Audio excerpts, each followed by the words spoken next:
बिस्मिल्लाहिर्रहमानिर्रहीम। अस्सलातु वस्सलामु अलैका या सय्यदी या रसूल अल्लाह व अला आलिका व अस्हाबिका या सय्यदी या हबीब अल्लाह। अस्सलामु अलैकुम व रहमतुल्लाहि व बरकातुहू। अज़ीज़ान गिरामी कदर, आज मैं आपकी खिदमत के अंदर एक आम सा नुस्खा जो है वो रखना चाहता हूँ। आम से मुराद ये है कि ये चंद चीज़ों से सिर्फ नुस्खा जो है वो तैयार हो जाता है, लेकिन अपने फ़वाइद के लिहाज से ये बहुत आला किस्म का और बहुत बड़ा नुस्खा है। यानी कि वो दोस्त अहबाब जिनको बादी की वजह से, तो पेट के अंदर असाब की वजह से जिनका पेट जो है वो बढ़ जाता है और पेट जो है वो लटक जाता है और फिर पेट के अंदर आवाज़ जो है वो रहती है, तो उनके लिए ये नुस्खा जो है ये बड़ा कमाल का है। और दूसरे नंबर पर वो दोस्त अहबाब जिनका सांस जो है वो फूल जाता है, तो उनके लिए ये नुस्खा जो है वो तरियाक का हुक्म रहता है। तो अला अज़ल चास यहाँ तक हमने इसको इस्तेमाल किया है कि अगर टांगों के अंदर गुड जो बजल मुफासल की जो दर्द होती है तो उसको भी ये दूर करता है, तो बादी को भी ये ख़त्म करता है।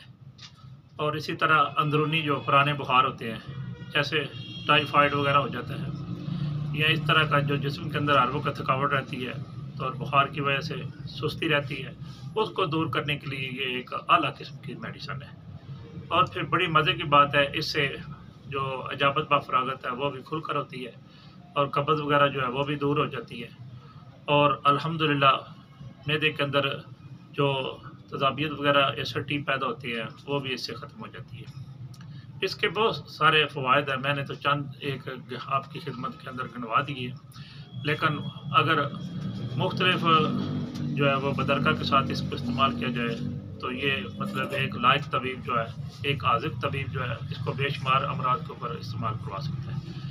तो आम सा मैं एक तरीका आपकी खिदमत के अंदर रखना चाहता हूँ कि आपने एक तो सौंड लेनी है। सौंड की एक जो है वो गुठली ले लें, तकरीबन वो 1 तोला से कम हो। सौंड की एक साबुत गुठली लेनी है, तो उसको थोड़ा सा आमन दस्ता के अंदर डालकर तो 1-2 ज़रब लगाकर उसको नरम कर लें। एक ये। नंबर 2, आपने तकरीबन 2 इंची तक ग्लो होता है, जो सब्ज़ ग्लो मिल जाती है, तो आम दीवारों के ऊपर दरख्तों के ऊपर ये ग्लो चढ़ी होती है, तो इसके इतने से पत्ते होते हैं, पापे होते हैं, बने होते हैं, वो आप तकरीबन 2 इंची तक लकड़ी सी होती है जिसको ग्लो लकड़ भी कहते हैं, ये लेकर इसको अमन दस्ता के अंदर डालकर 1-2 ज़रब लगाकर इसको भी थोड़ा सा पिचक लें।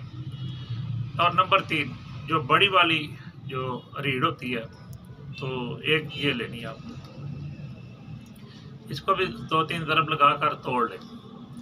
अब ये 3 चीज़ें आपकी बन जाएंगी, तो तकरीबन 1.5 पाव पानी लेना है और उसके अंदर ये तीनों चीज़ें जो है वो रात को भिगो देनी है।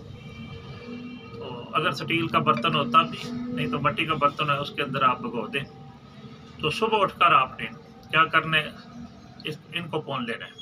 पौन कर जो पानी बचेगा वो आपने लहदा रख लेना है। और उसके बाद जो बाकी 3 चीज़ें हैं, सूंड है और बड़ी रीढ़ है और इसी तरह जो ग्लो लकड़ है, तो वो आपने किसी दौरी वगैरह के अंदर या हमद दस्ता के अंदर डालकर उसकी खूब मतलब कुटाई करनी है। कुटाई करने के बाद वही पानी जो आपने पौन कर लहदा किया वो आप उसके अंदर डाल लेना। डालने के बाद तो इसकी आप खूब रगड़ाई करें। रगड़ाई करने के बाद जैसे गोटा बनाया जाता है, सरदाई वगैरह बनाई जाती है, अब आप इसको पौन लें। पौन छान कर तो लहदा प्याले के अंदर रख लें। तो इसमें जायके के लिए आप काला नमक डाल सकते हैं या वैसे नमक घर में जो ताम नमक होता है, लौरी नमक जो बोलते हैं, ये नमक सफ़ेद जो है वो भी अपने जायके के लिए इसमें थोड़ा सा डालकर तो निहार मुँह आपने इसको सुबह इस्तेमाल करना है। रेगुलर आपने इसको इस्तेमाल करना है, यहाँ तक कि आप 2-3 महीने इस्तेमाल कर लें। तो जब आप इस्तेमाल करेंगे तो फिर आपको पता चलेगा कि इसका मतलब क्या फ़ायदा है।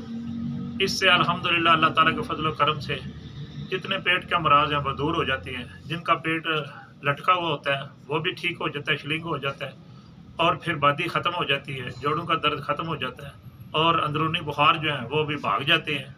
ये मेरे ख़ानदान का नुस्खा था, हमने इसको बार बार आजमाया है और बेशुमार फ़वाइद हासिल किए हैं। हम अक्सर दोस्तों को मतलब ये बता देते हैं और साथ कोई भी मेडिसन इस्तेमाल करवाते हैं, दे देते हैं, ताकि उसका जो इत्तेकाद है, ईमान जो है वो, यकीन जो है वो इस پتلے چیز کے اوپر کھڑا ہو جائے اور ہم بتا دیتے ہیں یہ چیزیں لے کر اس پانی کے ساتھ آپ نے یہ پڑیا کھانی ہے۔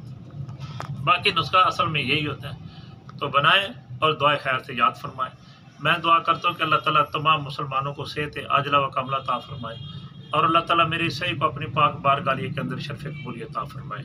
اور جن دوستوں نے ابھی تک افضلیت طبی چینل کو سبسکرائب نہیں کیا تو وہ بھی کر دیں، اور بیل آئیکن کے بٹن کو بھی دبا دیں تاکہ میری نئی آنے والی جو ویڈیو وہ آپ کی خدمت تک وہ پہنچ سکے، اور میری ویڈیو کو شیئر بھی کیا کریں۔ فی امان اللہ و رسولہ صلی اللہ تعالی علیہ وآلہ وصحبہ وسلم۔ السلام علیکم ورحمۃ اللہ وبرکاتہ۔